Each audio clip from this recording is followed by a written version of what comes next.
Let me ask you something. When does a racing legend become a target? When does precision become persecution? And when does the pursuit of greatness turn into a battle against the very system that's supposed to ensure fair competition? Because right now, Lewis Hamilton is facing something that no seven-time world champion should ever have to endure. And honestly, the numbers don't lie. The penalties don't add up. And something feels deeply, fundamentally wrong. You see, Lewis Hamilton entered the 2026 Formula One season with one goal and one goal only: to make history. To secure that elusive eighth world championship that would finally cement his status as the greatest driver the sport has ever seen. At 41 years old, with everything to prove and nothing to lose, he was ready. The Ferrari was fast, the team was behind him, and the competition? Well, let's just say they were looking in their rearview mirrors. But then, something happened, something that nobody could have predicted. A series of events that would turn Hamilton's dream season into a nightmare of bureaucratic decisions, questionable penalties, and what many are calling a targeted campaign against the sport's biggest star. And here's the thing. We're not talking about dangerous driving. We're not talking about reckless behavior that put other drivers at risk. We're talking about fractions of a kilometer per hour. We're talking about technicalities so small that they wouldn't even register on most people's radar. But in Formula One, apparently, fractions matter a lot. The controversy really started heating up at the Hungarian Grand Prix. But to understand just how deep this rabbit hole goes, we need to rewind a bit.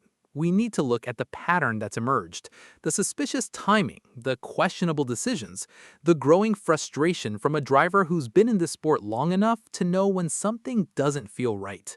Because here's the thing about Lewis Hamilton. He's not just any driver. He's a global icon, a cultural phenomenon, a symbol of excellence and perseverance who's broken down barriers that many thought were unbreakable. And when someone like that starts getting penalized for breathing the wrong way, you have to wonder, what's really going on here? Let's talk about the Hungarian Grand Prix weekend. Now, Budapest, the Hungaroring, a track that's notoriously difficult to overtake on, a track where qualifying position is everything. And Hamilton, doing what Hamilton does best, put his Ferrari on the second row of the grid, second place, right behind Lando Norris. Everything was going according to plan. The car was responding, the laps were clean, the championship fight was very much alive. And then came the incident with Oscar Piastri. Now, here's the deal. During Q3, Piastri was on a flying lap, the kind of lap that can make or break your entire weekend, and as he came through turn 1, he encountered Hamilton's Ferrari. Now, was Hamilton parked on the racing line? Not exactly. Was he deliberately trying to impede Piastri? Absolutely not. The man's a professional. He's been doing this for nearly 2 decades. He knows better. But apparently, that didn't matter to the stewards. After reviewing the incident, the FIA decided that Hamilton had impeded the McLaren driver. And what was the penalty? A 3-place grid drop, from 2nd to 5th, on a track where overtaking is about as easy as finding a parking spot in downtown Manhattan during rush hour. It was a crippling blow. Hamilton explained what happened. A communication issue. The warning about Piastri approaching came too late. He literally didn't have enough time to react. And yet, the stewards still applied the penalty. No discretion, no consideration of the circumstances, just cold, hard rule enforcement. Now, look, I get it. Rules are rules. They're there for a reason. But when you start applying them without any context or nuance, you're not ensuring fairness. You're just creating more problems. And the drama didn't stop there. Not even close. During the race itself, Hamilton picked up another penalty, this time for pit lane speeding during a virtual safety car period. Now this is where things get really interesting. According to FIA data, Hamilton was recorded at 80.1 kilometers per hour. The pit lane speed limit? Exactly 80 kilometers per hour. Let me put that in perspective for you. That's like driving 50.1 miles per hour in a 50 mile per hour zone.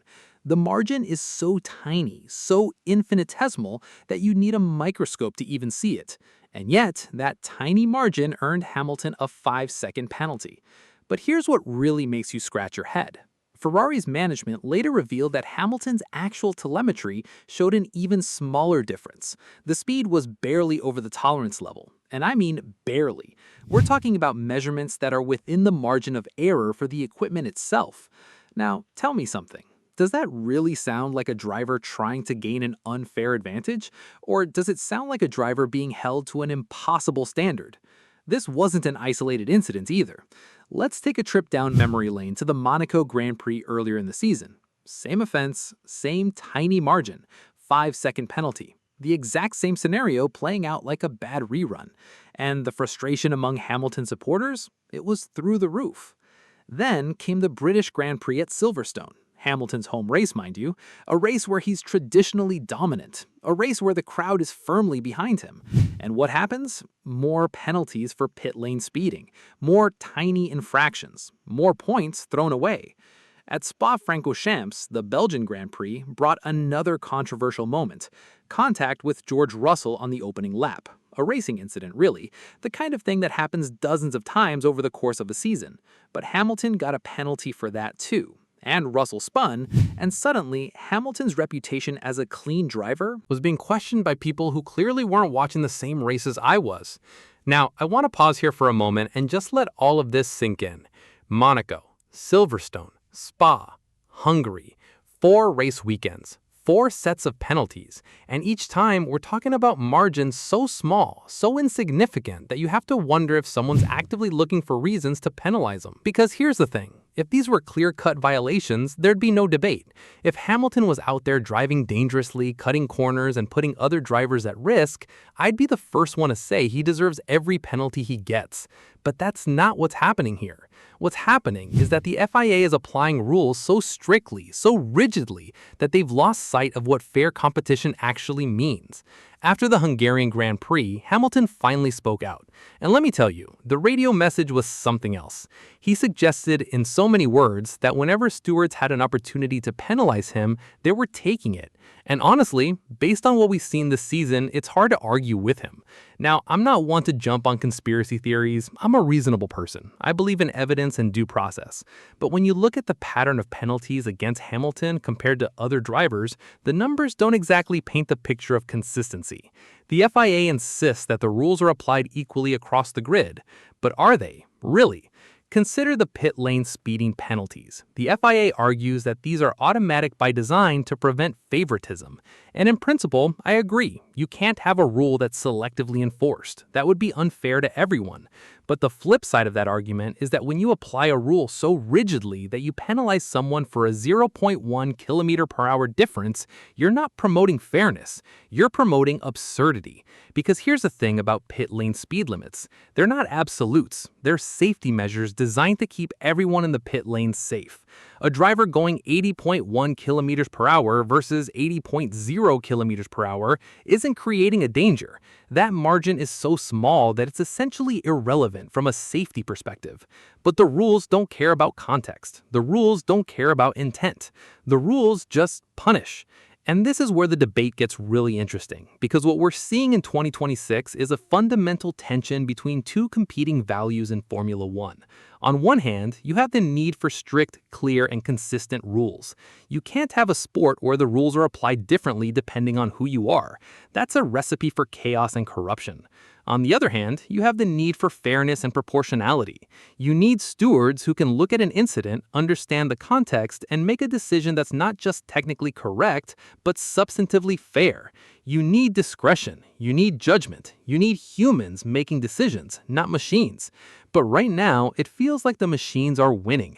The rules are applied without any room for interpretation. Stewards seem unwilling or unable to consider extenuating circumstances, and drivers are being punished for infractions that, in many cases, have absolutely no impact on safety or competition. Now, let's talk about what all of this means for Hamilton's championship challenge. At 41 years old, Hamilton is in the twilight of his career. He's achieved more than almost any other driver in the history of the sport. But that 8th title, the one that would break Michael Schumacher's record and put him alone at the top, that's the one that matters most. That's the one that would cement his legacy forever. And right now, that title is slipping away. Not because he's driving poorly, not because the Ferrari isn't fast enough, but because a series of questionable penalties has put him roughly 50 points behind championship leader Kimi Antonelli. Think about that for a second. 50 points. That's a huge gap to make up, especially with so many races already behind us. And when you factor in the points Hamilton has lost due to penalties, you start to realize just how different this season could have been. Without some of those penalties, the gap could potentially have been much smaller. The second half of the season could have been an epic showdown between two generational talents. Instead, we have Hamilton fighting from behind, his championship hopes hanging by a thread. Now, I want to address something that's been bothering me about this whole situation. And maybe you felt it too. There's a sense that the FIA's strict enforcement has crossed the line from ensuring fairness to actively punishing excellence. When you're penalizing someone for a 0.1 km/h margin, you're not discouraging dangerous driving, you're discouraging competitive driving. You're creating an environment where drivers are so afraid of penalties that they can't fully focus on racing.